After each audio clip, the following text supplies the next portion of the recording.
about 2 weeks, the Border Patrol has refused to allow reporters and cameras into facilities where agents are housing hundreds of immigrant children.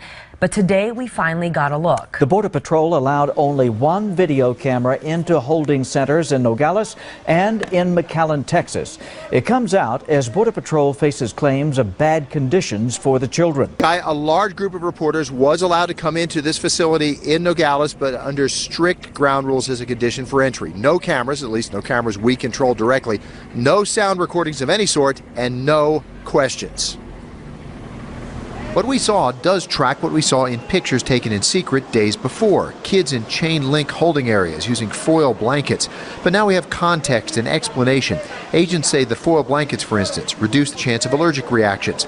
They say the facility was not set up hastily to cope with a glut of immigrant children. They say it is a facility built about the year 2000 for adult detainees, converted when the need arose to house hundreds of children. Much later. What is that change going to look like, Don? What practically, your father as president, I think you would even say, was a divisive figure. What's it going to look like in the second term?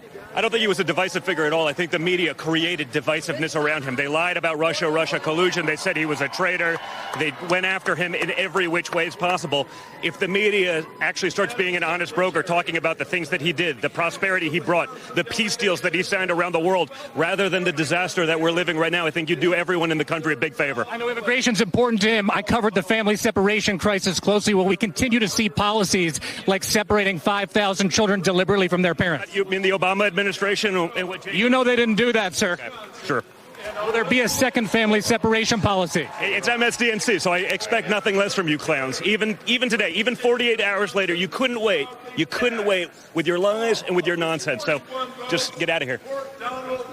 Boy, oh boy, oh boy, oh boy, oh boy. So it seems as if the RNC is off to a great start, okay? Because Trump has announced his vice presidential pick. There seems to be a lot of energy coming from the Republican National Convention following the failed assassination attempt on former President Trump. And we have a clip here that I think is going to go in the RNC Hall of Fame as Donald Trump Jr.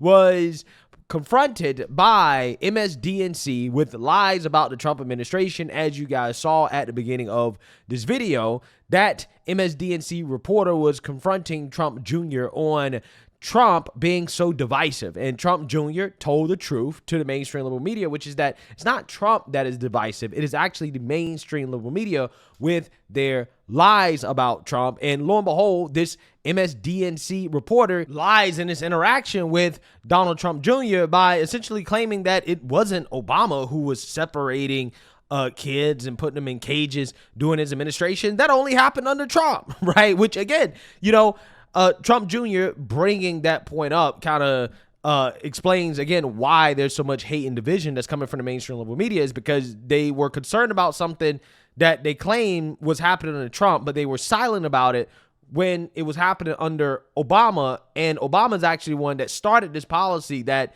again, they weren't outraged about until they claimed that it was happening under Trump. Again, it just shows you how biased the media actually is. And Trump Jr. spoke at further length about his interaction with MSDNC after dismissing that propagandist. That actually, Rob, I dealt with it today on the floor. I'm going onto the floor to help cast the delegates for, with my brother, who's, I guess, the chief delegate from Florida. I was one of them. We throw my father over the ballot, the nomination, and there's a clown there from MSNBC. So does this bring back the vitriol and Trump rhetoric that we experience? I go, wait, was it Trump or was it you guys? Because I know Trump created peace. He did peace deals in the Middle East. That was the Holy Grail. He created prosperity. He created jobs. All of that noise, all of the vitriol was created by you guys. You guys peddled Russia. Yeah. You called half the country fascists and Nazis and everything else that you could call them for 8 years. It was all nonsense. It didn't matter. You guys did. It was you guys that did that. Well, what do you say about Trump putting children in cages? I go, oh, you mean the Obama administration cages? Yeah, the Obama administration. That's not true. We can fact check him in real time because it is true, and everyone knows it. Yeah, it is but true. He tries it. So I said, listen, man, you're a clown. You're doing the. You couldn't wait 48 hours. They couldn't wait 48 hours, Rob, to go back to doing their job, which is being the lapdogs of a propaganda leftist regime. That's the Democrat Party today. It's failed us. Yeah, they couldn't wait 48 hours, which is what I told you guys like yesterday. I was like, these people are desperate to go back to just attacking Trump, to get back to business as usual, while at the same time also talking about how we need to turn down the temperature while they continue to just attack Trump. What they actually mean when they say turn down the temperature is that, hey, you guys stop criticizing us. Stop saying mean things about us, but we're not going to stop criticizing you, and we're not going to stop saying mean things about you, okay? We just want to handicap you because we feel a little bit guilty about what happened to Trump, but at the same time, we're going to try to gaslight the world and make you believe that it wasn't our fault that it happened, that this person who tried to assassinate President Trump was somehow, some way, some far-right extremist who was dissatisfied with Trump not being far right enough, which again is an admission that Trump is actually not far right. I'm not sure if they really understand that, but this is the narrative that they're painting, okay? Because they desperately want to continue to attack Trump, right? And that kind of creates an awkward scenario here because, again, when you have Trump almost being assassinated by some lunatic who probably was inspired by some far-left anti-Trump rhetoric that is constantly spewed on these hate platforms like MSNBC and CNN, and also by the Democrat Party, yeah, I mean, there are questions about whether or not Democrats should continue their fear-mongering and hyperbole about Trump, and the Democrats are coming out and saying that, well, we really don't care if our rhetoric incites violence against the former president. We're going to continue to just go about it like business as usual and call Trump a threat to democracy and compare him to Hitler because we really don't give a damn about unifying the country or toning down the rhetoric. The view is that Trump and the MAGA Republican agenda is a threat to democracy. So how do you get that message across while bringing the temperature down?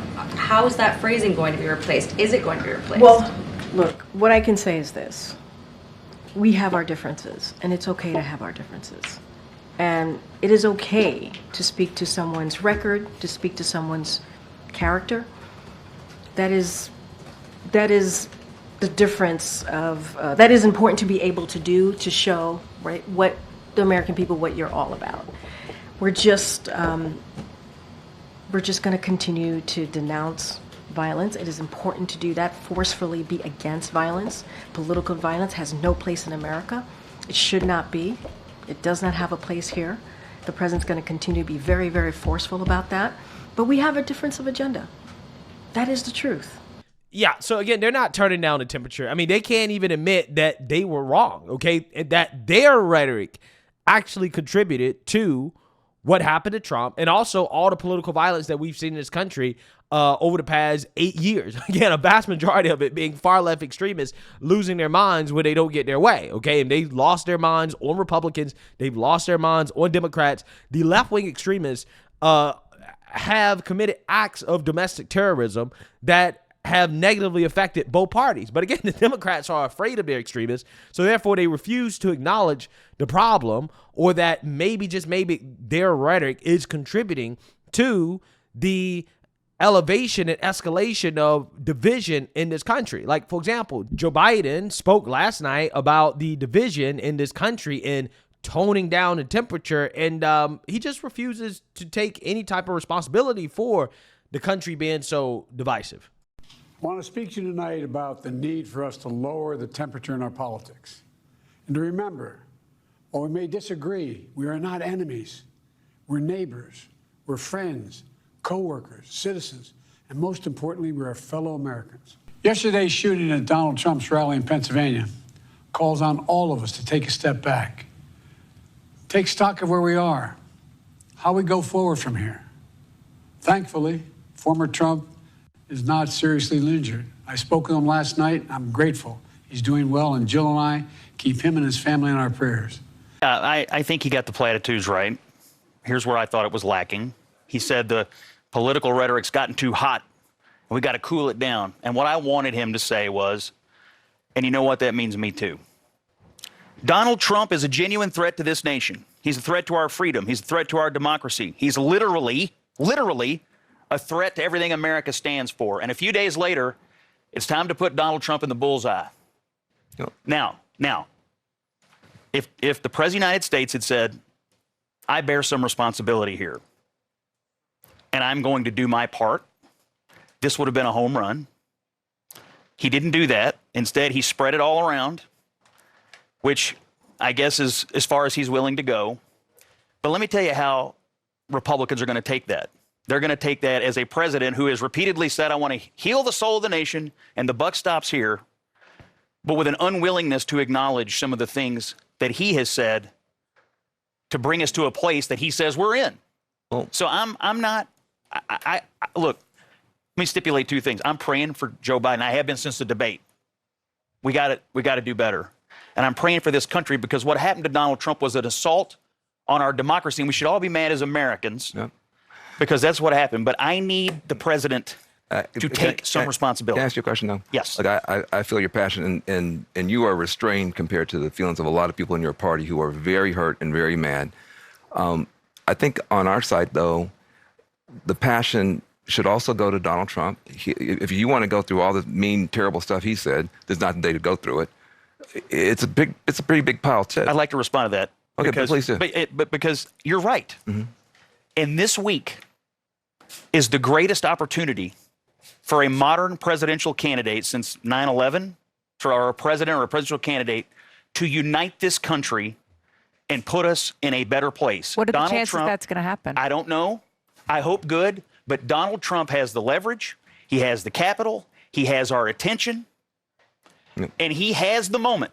He has the moment. Yeah, so that is Scott Jennings setting the CNN panel straight when it comes to this idea that Democrats bear no responsibility for the rhetoric that has really turned up in this country and a lot of the hate and division in this country, when, in my opinion, I think they bear a vast majority of the responsibility. But again, the question is, will Democrats actually acknowledge this? Will they admit to it without pointing the finger at the other side and looking at themselves in the mirror and saying, yeah, we were wrong. We were wrong about all the things that we said about Trump, and we should not be saying these things, okay? That, saying that our political opponent is Hitler while at the same time trying to lock him up could inspire somebody to commit an act of violence if they believe that Hitler is actually going to win the presidential election and destroy the country, rip up the Constitution, and take over the world, and the world is going to end, right? I mean, again, Democrats, Joe Biden, they have a real chance to show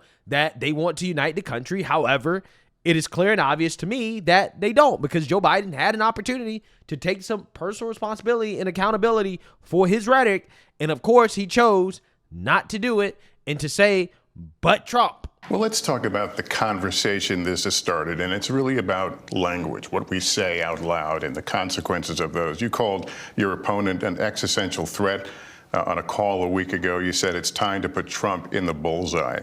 There's some dispute about the context, but I think you appreciate that. I didn't say crosshairs. I was talking about focus on. Look, the truth of the matter was, what I guess I was talking about at the time was, there was very little focus on Trump's agenda. Yeah, the term is bullseye. It was a mistake to use the word. I didn't say crosshairs. I meant bullseye. I meant focus on him. Focus on what he's doing. Focus on his policies. Focus on the number of lies he told in the debate. Focus. I mean, there's a whole range of things that, look, I'm not the guy that said I want to be a dictator on day one. I'm not the guy that refused to accept the outcome of the election. I'm not the guy who said that wouldn't accept the outcome of this election automatically. You can't only love your country when you win. And so the focus was on what he's saying, and I mean, the idea. But have you taken a step back and done a little soul searching on things that you may have said that could incite people who are not balanced? Well, I don't think, look, how do you talk about the threat to democracy, which is real, when a president says things like he says? Do you just not say anything because it may incite somebody? Look, I have not engaged in that rhetoric. Now, my opponent is engaged in that rhetoric. He talks about there'll be a bloodbath if he loses, talking about how he's going to forgive all the, actually, I guess, suspend the sentences of all those who were arrested and sentenced to go to jail because of what happened in the Capitol. I'm not out there making fun of, like, remember the picture of Donald Trump when Nancy Pelosi's husband was hit with a hammer, talking about, joking about it? yeah, so you seen that, you heard that. Joe Biden has a prime opportunity to actually unite the country and to tone down the temperature, right? This is what they say they want. They're saying you have to do so. Okay, we have to stop using all this hyperbolic rhetoric that could incite violence. But when given the opportunity to take accountability and responsibility for the things that he said, he claims that I've never said anything that is hateful or divisive or something that may be out of bounds. Okay, even though, again, this guy openly calls Trump supporters domestic terrorists. Okay, again, this is what they participate in, but yet they don't want to acknowledge that that's what they do. And I also find it extremely fascinating how Joe Biden says when it comes to criticizing his comments about putting Trump in a bullseye, you need to understand context. But yet he goes on to talk about Trump's bloodbath comments that apparently he did not understand the context of, because in the context of what Trump was actually saying, he was talking about the economy. But again, Joe Biden knows that, or maybe he doesn't know that. I have no idea exactly what Joe Biden knows. I don't think Joe Biden even knows what he knows at this point. But I'm just saying, it's funny how when Trump speaks, oh, it doesn't matter what the context is. He said bloodbath. When Joe Biden speaks and people say, hey, you said put Trump in a bullseye. Oh, no, you got to understand context. This is what I actually really meant. Again, it's amazing how that works. Okay, with Democrats and their potentially violent rhetoric, you have to consider the context, right? When you talk about Trump, though, oh, you don't need to consider the context. Just understand that he said bloodbath, okay? He said poison the blood in his country. It doesn't matter the context. It's just bad, right? He's calling for violence. He's inciting violence just because he's Donald Trump. Again, it's amazing how that works. And again, this is why these people, whether it be the mainstream liberal media or the Biden administration and Democrats talking about they want unity, it's laughable because they really don't. Okay? Because if they wanted unity, they would focus on the situation that is happening right now, which was an attempted assassination on the former president. And again, we had an assassination attempt on a conservative Supreme Court justice after the mainstream liberal media and Democrat Party lost their minds over the Supreme Court overturning Roe v. Wade. So again, we've had these extremists try to assassinate conservative Republican politicians and or judges. But yet, again, they want to point the finger at the other side and say, oh, well, these people are the ones that need to tone down their rhetoric, right? But they don't want to do any toning down their rhetoric, right? They want to pretend like there's no political violence that has ever happened as a result of the things that they say. Again, it's amazing. Absolutely amazing. So, you know, this is why I tell you guys, and I told you guys maybe yesterday, maybe a couple of days ago, I was like, yeah, these people clearly just want to get back to business as usual. They don't care if the president almost got his head blown off by somebody that was potentially motivated by their rhetoric. They don't care. Again, you got a lot of these people on the internet, these liberals are upset, mad that the would-be assassin missed. They're mad. They're upset. So again, I'm not surprised that the liberal media couldn't wait 48 hours to start attacking Trump again and to start saying all the things that may have motivated, again, this person to try to kill the president, because they don't give a damn. They don't give a damn. I'm pretty sure Joy Reid was pounding sand yesterday. And again, it's sad to say, but I'm convinced that that's how these people feel at this point, right? Because that's what they're showing us. So again, I don't want to hear both sides. I don't want to hear about, oh, we want unity. If Democrats refuse to, at the very least, acknowledge all the left-wing violence and extremism that has happened in this country over the past 8 years as a result of their rhetoric, until they acknowledge it, then I don't want to hear it, right? They don't really mean it, in my opinion. So, hey, let me know what you guys think. Make sure you like, comment, and subscribe. Most importantly, share a Black conservative perspective. Peace.